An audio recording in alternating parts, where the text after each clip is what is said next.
இன்னைக்காவது ஒரு நாளைக்கு சொந்த வீடு கட்டி பாக்கணும்னு அம்மா ஆசைப்பட்டாங்கடா.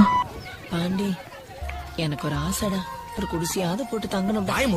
வாய் மூடு சொல்றேன்.